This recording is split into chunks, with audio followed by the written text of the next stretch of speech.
Good morning students. आज हम second chapter start करेंगे आपके पॉलिटिकल एंड सोशल लाइफ का, जो कि है डाइवर्सिटी एंड डिस्क्रिमिनेशन। डाइवर्सिटी हम फर्स्ट चैप्टर में पढ़ चुके हैं। डाइवर्सिटी का मतलब जो सब एक समान ना होना, सबकी अपनी स्पेशल क्वालिटीज होना, है ना, उसको हम बोलते हैं डाइवर्सिटी। जब हमने सोशल एंड पॉलिटिकल लाइफ में पढ़ा तो हमने क्या पढ़ा? Diversity based on the religion, different religions यानी डिफरेंट धर्म के पीपल्स। ओके, इसके साथ साथ उनकी बोली, है ना, उनकी लैंग्वेज, डाइवर्सिटी इन लैंग्वेज। हमने डाइवर्सिटी इन फूड, विभिन्न प्रकार के खाने। तो यही सारी चीज़ें होती हैं डाइवर्सिटी। ओके, डाइवर्सिटी का मतलब जो अलग टाइप की जो वैरायटीज जो हमारे आसपास के सराउंडिंग्स में रहती है उसे ही हम डाइवर्सिटी बोलते हैं। ओके, अब आता है डिस्क्रिमिनेशन। डिस्क्रिमिनेशन यानी कि भेदभाव, किसी के साथ किसी भी तरीके गलत तरीका भेदभाव करना, उसे हम बोलते हैं डिस्क्रिमिनेशन। ओके, अब अगर हम बात करें इस चैप्टर में, तो हम यहाँ पर इस चैप्टर में हम पढ़ेंगे प्रिजुडाइज के बारे में, स्टीरियोटाइप्स के बारे में। ओके, सबसे पहले हम जानते हैं प्रिजुडाइज के बारे में कि प्रिजुडाइज होता क्या है। Prejudice means a preconceived opinion which is formed without any reason or actual experience. Prejudice का मतलब होता है कि आप किसी से मिले भी नहीं हैं, है ना उससे मिले हो, ओके, ना उसके आपने ओपिनियन सुने और कुछ भी नहीं सुना, पहले से अपने माइंड में उसके लिए कोई इमेज बना लेना, अच्छी या बुरी। आप किसी इंसान से या किसी भी चीज़ से आपने उसको ना देखा है ना सुना है उसके बारे में, और आपने उसके लिए पहले से ही एक सोच बना ली है, अच्छी या बुरी, उसे हम बोलते हैं prejudice. We are often prejudiced about people from other cultures, societies, religions and even caste. हम जब प्रिजुडाइज आता है तो वो बेस्ड ऑन कल्चर, हम भले किसी कल्चर के बारे में जानते, पर हम बोल देते हैं ना कि वो कल्चर में तो ऐसा होता है वैसा होता है, उनका कल्चर अच्छा नहीं है, ख़राब है उनका। हम रिलीजियस के ऊपर या कास्ट के ऊपर बोलते हैं कि वो कास्ट वाले पीपल्स अच्छे नहीं है, भले हम उनसे ना मिले हों, है ना, भले हम हमारी कोई जान पहचान नहीं हो, ना हमने एक दूसरे से मिले हों उस कास्ट के पीपल, बट पहले से ही हमारे मन में जो किसी के लिए एक सोच बैठ जाती है, अच्छी या फिर बुरी, दोनों, उसे हम बोलते हैं prejudice. Prejudice may lead us to disrespect others and consider ourselves superior to them.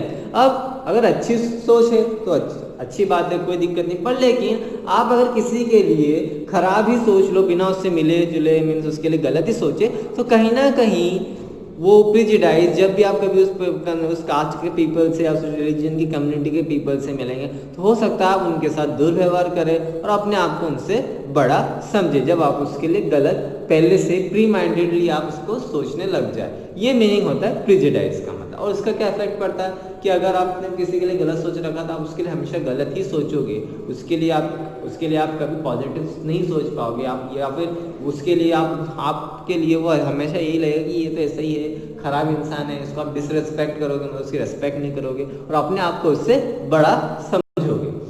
While we take pride in the fact that India is united by its diversity, the differences are not always appreciated. भले हम ये बोले कि हमारे यहाँ जो diversity है ना, वेरियस टाइप के पीपल्स हैं, उसके बाद भी कई या फिर कई जगह ऐसा होता है कि कई बार इस चीज़ की वजह से, डिफरेंट वेराइटीज ऑफ पीपल होने की वजह से कभी प्रिजुडाइज या फिर जो डिस्क्रिमिनेशन सामने आ जाता है। Okay, all of us want to be among people who are much the same as us in the way they look, speak, eat, dress and think. और एक ह्यूमन टेंडेंसी होती है कि इंसान एक दूसरे को देख के देखता है कि इसके पास ये चीज़ है तो मेरे पास भी ये चीज़ होना चाहिए, ये ऐसा खाना खा रहा है, ये इस टाइप का खाना खाता है तो मुझे भी ऐसा खाना खाना है, इसने ऐसी ड्रेस पहनी है तो मुझे भी इस टाइप की ड्रेस चाहिए, इसका ऐसा टॉय है, फ़ोन है तो मुझे भी इस टाइप का फ़ोन चाहिए। ये हमारी टेंडेंसी होती है। हम जितने पीपल्स होते हैं ये सोचते हैं कि जैसा उसके पास है सेम वैसा ही मेरे पास होना चाहिए। There are many factors that causes one's prejudice: people's spiritual belief, their cultural background, the social skill and the preferences, the region they came from, their economic background, physical characteristics, taste, interest or hobbies and so on. अब अगर हम बात करें prejudice तो इन किस basis पे होता है? सबसे पहला आता है जो बिलीफ है, मतलब जो धार्मिक भावना है, उसके ऊपर भी प्रेजुडाइज बन जाता है। इसके साथ साथ उनका कल्चरल बैकग्राउंड कैसे, लाइक मैंने बताया था कल्चर डिफरेंस होते हैं, तो पहले से प्रेजुडाइज कर लेते हैं इनकी कल्चर में तो ये सब होता है, वे सब होता है, गलत होता है। भले हमें उनकी पूरी बात नहीं पता उनकी कल्चर के बारे में, बट हम पहले से उसको प्री माइंडेडली हम सोच लेते हैं। इकोनॉमिकल बैकग्राउंड, पैसे के रेफरेंस में कि वो ज़्यादा अमीर है तो बहुत ज़्यादा शो ऑफ करता है, या कोई गरीब है तो देखो ये कितना गरीब है, इस टाइप से हम प्रेजुडाइज, या तो गरीब इंसान है तो वो ऐसा ही होगा, अच्छा नहीं होगा। तो ये हमारी सोच जो हम पहले से बिल्डअप कर लेते हैं। फिर उसके साथ साथ हॉबीज से रिलेटेड हो सकता है कि उसको ये वाली चीज़ें पसंद है, उसको सपोज करो मैं एग्जांपल दे रहा हूँ कि किसी को बाइक चलाना बहुत पसंद है, तो हम पहले से पहले चला वो बाइक में हमेशा घूमता रहता, तो हमारी सोच पहले से पहले बन जाती है कि आवारा होगा इसलिए घूम रहा है। तो ये हमारा प्रेजुडाइज सोच है। भले वो लड़का शायद आवारा ना, उसको बाइक का चलाने का शौक हो, पर लेकिन ये हमारी प्री माइंडेड सोच है, यानी कि हम पहले से पहले उसके लिए ऐसी सोच बना लेते हैं जिससे कि हम, भले वो इंसान वैसा ना हो, पर हम उसके बारे में वैसा सोचना स्टार्ट कर देते हैं। Some time due to our prejudice about others we became hurtful in our behaviour. It is therefore important to understand people and their ways of living rather than becoming judgemental about them. और कभी कभी इस prejudice की वजह से हम कभी कभी ऐसे पीपल्स को हर्ट करना स्टार्ट कर देते हैं, हम उनको डिसरेस्पेक्ट करना स्टार्ट कर देते हैं, हम उनके बारे में हमेशा नेगेटिव थॉट्स लेके आते हैं, उनके साथ गलत बिहेव कर देते हैं। ओके, और कहीं ना कहीं हम जजमेंटल बन जाते हैं। जजमेंटल का मतलब है कि हम उनके लिए गलत ही जज करते हैं कि हाँ इसने ऐसा करा होगा, ये गलत ही काम करता है, इस टाइप से ये सारी चीज़ें हो जाती हैं। ओके, अब हम पढ़ेंगे स्टीरियोटाइप्स के बारे में। ओके, यहाँ तक हमने प्रेजुडाइज के बारे में पढ़ा, अब हम पढ़ेंगे stereotype. The word stereotype is derived from the Greek word stereos meaning firm and solid. Okay, stereotype जो वर्ड है वो ग्रीक वर्ड है, जो इसका जो ग्रीक में स्टीरियोस का मतलब होता है फर्म या फिर सॉलिड, फर्म या फिर solid type. Okay, stereotypes are widely held beliefs about people based on some assumptions. When we fit people into a certain image, we create a stereotype.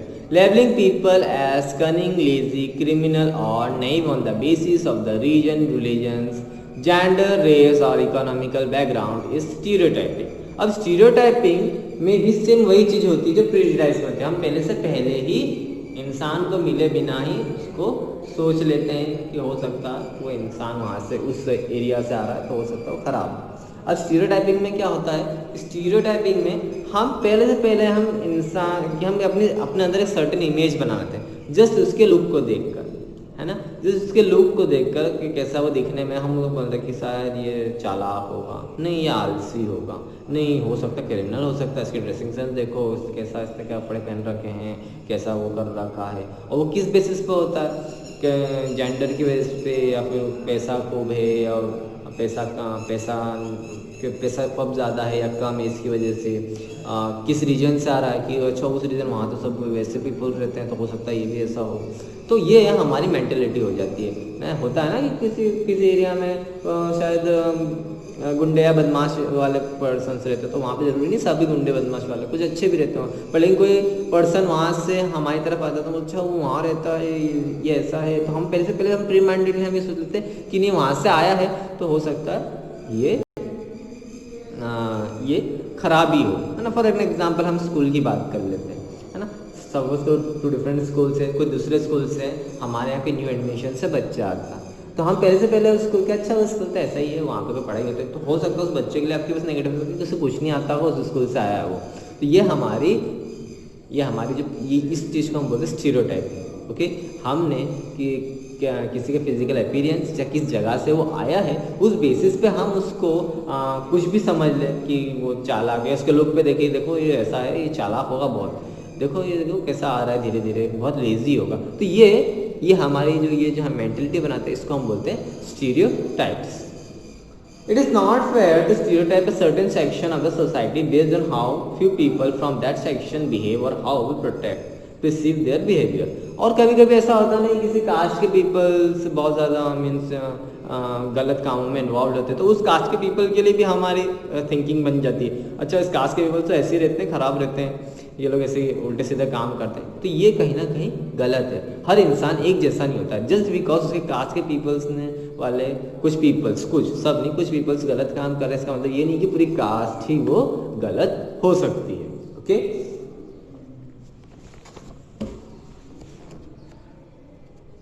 अब हमें क्या करना चाहिए? हमें दोनों का मतलब पता चल गया, स्टीरियोटाइप क्या होता है, प्रेजुडिस क्या होता है। हमें क्या करना चाहिए? हमें हर एक इंडिविजुअल की उसकी खुद की क्वालिटीज़ देखनी चाहिए, उससे मिलना चाहिए, है ना, उसकी खुद की क्वालिटीज़ होना, और फिर उसके बाद जज करना चाहिए कि वो इंसान कैसा है ना। We should not try to fit a large number of people in one pattern और type, like boys are accepted not to cry since childhood, boys are discouraged from crying with statements such as boys do not cry. They are made to believe that crying is a sign of weakness and are tested for it. As a result, many boys grow up with an inability to express themselves emotionally. They can't cry when they are hurt and are afraid of divulging their vulnerability. अब एक type की stereotyping ये भी होती है कि पहले से पहले हम लोग ये डाल देते हैं, जैसे कि आपकी बुक में एग्जाम्पल है कि बचपन से ही लड़कों के दिमाग में डाल दिया कि लड़के नहीं रोते हैं। ओके, बॉयज़ कभी रोते ही नहीं हैं, और अगर आप रोते हो तो इसका मतलब क्या, आप वीक हो। तो जब भी आप देखते हैं जैसे जैसे वो ग्रो होते जाते हैं और जब उनको चोट लग जाती है तो वो रोते नहीं हैं, इस वजह से वो रोते नहीं है, इससे इस वजह से दिखाने के लिए कि हम स्ट्रांग हैं। ओके, सो कहीं ना कहीं इस वजह से बॉयज जो होते हैं वो अपने इमोशंस नहीं बता पाते हैं ईजिली, इसी स्टीरियोटाइप की वजह से। ओके, तो ये भी एक टाइप के स्टीरियोटाइप्स है कि जिसमें कि हम ये बोलते हैं कि बॉयज़ कभी रो नहीं सकते हैं, तो वो कम एक्सप्रेसिव बन जाते हैं, वो अपने इमोशन एक्सप्रेस नहीं कर पाते हैं। Such stereotypes force us to change ourselves as per social norms and beliefs. और इस जैसे हम दूसरे लोगों को देखकर अपने आप को बदलाव लेके आते हैं, तो ये भी एक टाइप का स्टीरियोटाइप से कहलाएगा, क्योंकि हम यानी इंडिविजुअल हम क्या है वो हम ना सोचते हुए हम दूसरे पीपल्स के, समाज के पीपल्स के अकॉर्डिंग हम चल रहे हैं। Okay, stereotyping boys and girls into certain categories make them behave in a certain way rather than there as they wish. और इसी समाज के डर की वजह से भी कुछ लोग अपनी लाइफस्टाइल चेंज कर लेते हैं, जिससे कि अगर किसी इंडिविजुअल को अपने हिसाब से जीना तो अपने हिसाब से नहीं जी पाता। People have built stereotype against disabled children too. एक और टाइप की स्टीरियोटाइप्स होती है जो डिसेबल्ड चिल्ड्रन होते हैं, यानी कि अपाहिज, जिनका जो बॉडी में कुछ ना कुछ कमी हो जाती है ना, जिसके अपाहिज जो बच्चे होते हैं उन पर दया भावना दिखाते हैं कि ये कुछ नहीं कर पाएगा, बल्कि ऐसा नहीं है कि अगर उनको अपॉर्चुनिटी दी जाती है तो बहुत कुछ कर सकते हैं, है ना। The more appropriate and sensitive term for them is children with special needs. Okay, people believe that those with disabilities deserve our sympathy, that they cannot lead a productive life and are therefore helpless and dependent, है ना। एक type की stereotyping होती है, कोई अपाहिज है तो इसका कुछ नहीं हो सकता है, बेचारे के साथ अच्छे से बिहेव करो, या फिर ये सब ये खुद कुछ नहीं कर पाएगा, ये हम पर डिपेंडेंट रहेगा, या दूसरे पे डिपेंडेंट रहेगा, इस टाइप की स्टीरियोटाइपिंग चलती है माइंड में। But this notions are wrong and stereotypical. Christy Brown, born in Ireland, suffered from cerebral palsy and had a near total paralysis from birth. His left foot was only a part of his body not affected the disease. However, he went on to become a renowned painter and poet. Christy Brown, okay, जो कि आज के time पे एक बहुत बड़े painter माने जाते हैं और एक पोएट माने जाते हैं। ओके, तो उनको सेरेब्रल प्लासी नाम की बीमारी थी, जिसमें कि इंसान अपने बॉडी के जो मूवमेंट्स होता है उसको कंट्रोल नहीं कर सकता है। ओके, और इसके साथ साथ पैरालिसिस हो चुका था। पैरालिसिस मतलब कि बॉडी का एक पार्ट बिल्कुल ही काम ना करना, वो अपने सहारे वो हाथ या फिर वो पार्ट को हिला भी नहीं सकते, इसको हम बोलते हैं पैरालिसिस। ओके, तो उसके जो लेफ्ट फुट था सिर्फ वही एक ऐसा पार्ट था जो इफेक्टेड नहीं था, मतलब सिर्फ अपना उल्टा पाँव ही यूज़ कर सकता, उसकी पूरी बॉडी उसकी पैरालिसिस थी, मतलब उसको कंट्रोल नहीं कर सकता था। ओके, और ये जन्म से ही था उनको। और ऑब्वियसली बात है, जब ऐसा बच्चा जब जन्म लेता होगा तो उसके आसपास के पीपल ने काफ़ी कुछ बोला होगा कि ये कुछ नहीं कर पाएगा, ये दूसरों के ऊपर डिपेंडेंट रहेगा। बट लेकिन जैसे जैसे वो बड़ा हुआ और वो एक रिनोड पेंटर और एक पोएट बन गया। Okay, Disability can affect anybody at any point in life. Stephen Hawking was a renowned scientist. He was unable to move his arms or legs and couldn't even speak. Yet he was one of the most renowned scientists of the 21st century. He was the author of famous book A Brief History of Time. Page number 112 में Stephen Hawking की image है। Okay, इनको भी bird से problem थी, अपने हाथ नहीं मूव कर पाते थे, अपने पाँव मूव नहीं कर पाते थे, वो ना ही इनफैक्ट बोल पाते थे, पर लेकिन आज वो एक बहुत बड़े साइंटिस्ट के नाम से जाने जाते हैं। Another good example of defying disability is Arunima Sinha, a national level volleyball player. In 2011, some people pushed her off a moving train. As a result, one of her legs had to be amputated. Yet she did not lose hope and went on to climb the first female amputee to climb Mount Everest. एक और example Arunima Sinha, जो कि एक national level volleyball player थी India की। 2011 में कुछ peoples ने उसको ट्रेन में से, चलती हुई ट्रेन में से धक्का दे दिया था, जिसकी वजह से उसको अपना एक पाँव गंवाना पड़ा था। ओके, मतलब एक पाँव कटवाना पड़ा था। ओके, पर लेकिन उसके बाद भी उन्होंने हिम्मत नहीं हारी और वो ऐसी पहली फीमेल महिला बनी जिसका एक पाँव खराब हो चुका था, और उसके बावजूद भी वो माउंट एवरेस्ट उन्होंने क्लाइम किया। We must consider towards people with special abilities, we should not assume that they are less capable than others. Stereotyping stops us from looking at people as individuals and recognising their unique capabilities. अगर हम ये stereotyping हटा दें तो हम किसी individuals को हम अच्छे समझ पाएंगे, उनकी एबिलिटीज को हम अच्छे से परख पाएंगे। अगर हम स्टीरियोटाइपिंग को अपने मन में भर रखेंगे तो हम उनके लिए हमेशा ही गलत चीज़ सोचते रहेंगे और उन पे हमेशा उनको हम लेस कैपेबल समझते रहेंगे। जैसे एग्जांपल हो गया कि जैसे अपाहिज पर्सन्स होते हैं, अपाहिज लोग होते हैं जो कि जिनके मतलब हाथ या पाँव में कोई प्रॉब्लम होती है, तो वो लोग अगर हम उनको सोचिए कुछ नहीं कर पाएंगे, हम उनको सोचेंगे कैपेबल नहीं है, बट लेकिन अगर हम उनको मोटिवेट करें और उनको अगर हम मोटिवेट करने की कोशिश करें तो इंसान भी काफ़ी कुछ कर पाएंगे और उनके अंदर की जो एबिलिटी है वो भी निखर कर आएगी। ओके, यहाँ पर आज हम यहीं पे स्टॉप करें आपका लेक्चर। नेक्स्ट लेक्चर में इसके आगे कंटिन्यू करेंगे कि हमारे यहाँ और किस टाइप के डिस्क्रिमिनेशन अक्कर होते हैं। ओके, प्रेजुडाइज और स्टीरियोटाइपिंग तो है, इसके अलावा और कौन से डिस्क्रिमिनेशन एग्जिस्ट करते हैं। ओके, आज के लिए इतना ही। Thank you.